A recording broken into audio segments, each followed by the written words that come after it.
My boyfriend abandoned me ever since I was diagnosed with cancer. Story time. Fasten your seatbelt, guys. It's about to be a crazy one. I'm a 22 years old girl and I met my boyfriend last year, August. I actually met him through a friend who I accompanied to a party. He was going to this particular party with a guy who was asking her out. So my current boyfriend happens to be best friends with the guy that was asking my best friend out. So it was more like a double date. When my current boyfriend saw me at the event, he immediately picked interest in me and he started being all over me. He was talking to me, trying to get my attention, but I didn't want to give him attention because I was still healing from heartbreak. The heartbreak was so painful that I lost weight and I fell sick. So my current boyfriend at the time kept pressing and pressing. I had no choice than to give him my number. After the hangout, they dropped I and my friend at home, and since that day, this guy was disturbing me. He was pestering me and doing all he could just to make me smile. I always turned him down because I wasn't interested and I did not want another man to come and break my heart since I was just healing from the previous heartbreak. This guy stood by me. He was there for me financially, emotionally, even mentally, and a lot more. He wouldn't stop begging me for a chance. Then fast forward to the next month, which was September. We would drive down to my house, we would sit in his car and talk for hours. He wasn't even getting tired of all my rejections. If he invites me out and I decline his offer, he's going to get me the full outfit that I'll wear and he will get my friend and his friend to persuade me. Finally, he got his friends to even persuade me to go into a relationship with him, and I started thinking about it. I started falling in love with this guy because he was so calm, gentle, respectful. He took his time. It is always those men that take their time. As at September ending, which was exactly a month and 3 weeks after we started talking,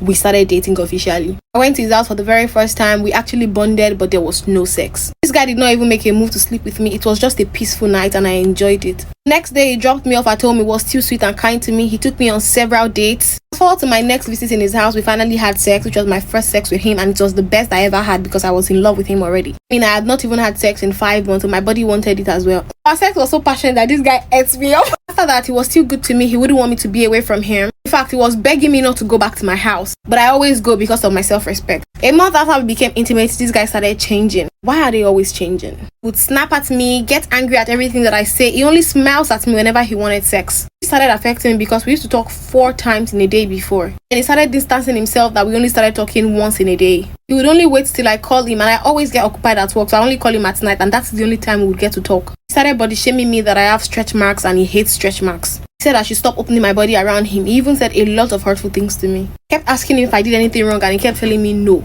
Go for regular checkup. I have probiotics that I use. I know my hygiene is not the problem. How I also got to know that my hygiene is not the problem is that during the day, this guy will snap at me, he'll be angry at me. But when it is night time and he wants sex, he's going to be all happy and he would eat me up again. Our sex life gradually changed from being gentle to being aggressive. No matter the pain I'm feeling, this guy is not going to care. He's just going to force himself in and get done and leave. Around November, I got tired of the maltreatment. I wanted to leave, but this guy was begging me that he was sorry and it would never happen again. He said his brother was sick and he was only transferring aggression onto me, so I believed him. Traveled for a work conference together with friends, and this guy treated me with disdain throughout the trip. The aggressive sex got so worse because this guy actually lasts longer than before. He gave me so much scars all over my body just because of sex. In December, we got back from the trip and I found out I was pregnant. I was so sad because this was the same man that treats me so badly. I told him about the pregnancy and his hatred for me doubled. Then we finally both agreed to terminate the pregnancy. So why didn't you leave after the first termination of pregnancy? I healed from the entire termination and we continued the relationship. Now our sex life has even gotten worse. All of this continued for extra months and I found that I was pregnant for this man again by March. I hated myself, I fell into depression. I told this guy about the pregnancy. He said he would let me know. He didn't let me know months later. He only started calling me names like fool, animal, idiot. I was already going into 3 months in the pregnancy and this guy still did not give me a decision. Finally, he told me he did not want to partake in an abortion and he's not ready to be a father. You want the baby but you don't want the baby. Finally, I aborted the baby and throughout my healing, this man never came. And the communication was poor but it was still there until I finally fell sick. I was admitted to the hospital fighting for my life with oxygen. He was actually calling me once a day to check up on me, but he never showed up at the hospital. In all of this, where is the friend that told you to date that boy? Anyway, I got discharged from the hospital after 2 weeks of being there. I got home and the sickness started again. That was when I got diagnosed. He would always tell me that he's busy, but I'm always seeing him post with his friends. I spent extra 3 weeks at the hospital and I finally got discharged this August. And I have not seen my boyfriend. You are still calling him